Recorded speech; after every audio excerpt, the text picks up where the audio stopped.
You'll probably feel the weather the rest of your life. I know. Tom and Bert want to make sure I'm okay. I'm okay, Tom and Bert.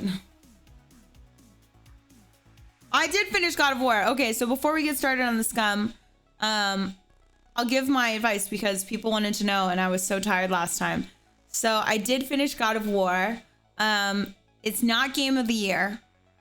I know a lot of people want it to be Game of the Year, but there's it's a really cool story. The graphics are great. The story sucks you in easier than what I would consider game of the year, which is Elden Ring, because it's obviously one storyline, so it's easier to follow. In Elden Ring, you actually have to go and you have to seek out the storyline, right? You have to seek out items and read the lore behind it to really kind of get that same type of storyline experience that you get in God of War. But if you're somebody that's playing the game and that's what you want, you can get that out of Elden Ring. But I'll give God of War an 8 out of 10. The hand-holding in it by your partner or whatever during the game was a little much. I didn't like that I wasn't always able to run in situations or move on walls at the pace I wanted to.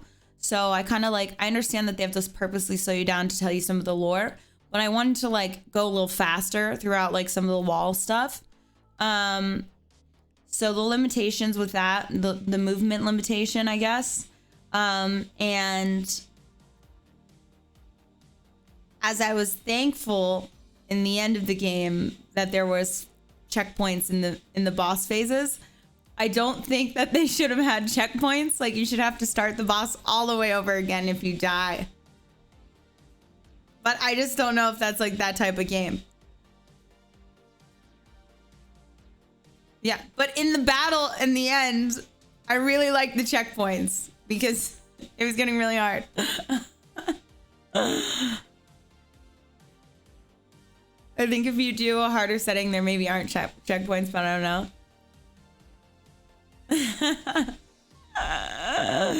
Yeah, the first one that I beat and there was phases, I was that was way less exciting because I wanted to kill him from the beginning to the end. I wanted the glory I wanted the Valhalla glory.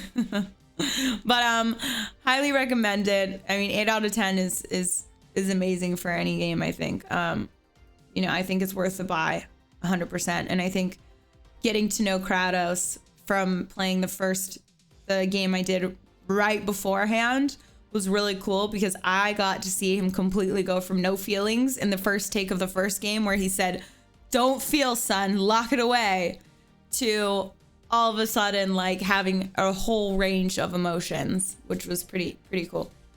I'll agree to disagree. It's Game of the Year. That's great. That's fine. That's totally cool. That's a high praise of God of War. I've not played it yet, so I might give it a go. I would. I definitely would. Oh, thank you, Niels. Nothing like beating the level of Cuphead. Fuck Cuphead. What score would you give Sekiro? I can't give a score for it. I'm not done it. But I will say it's more of my type of battle. But it is also nice to play games like God of War where you have a little ease of you have downtime to celebrate your battle. It's not just constantly clocking in to go to work.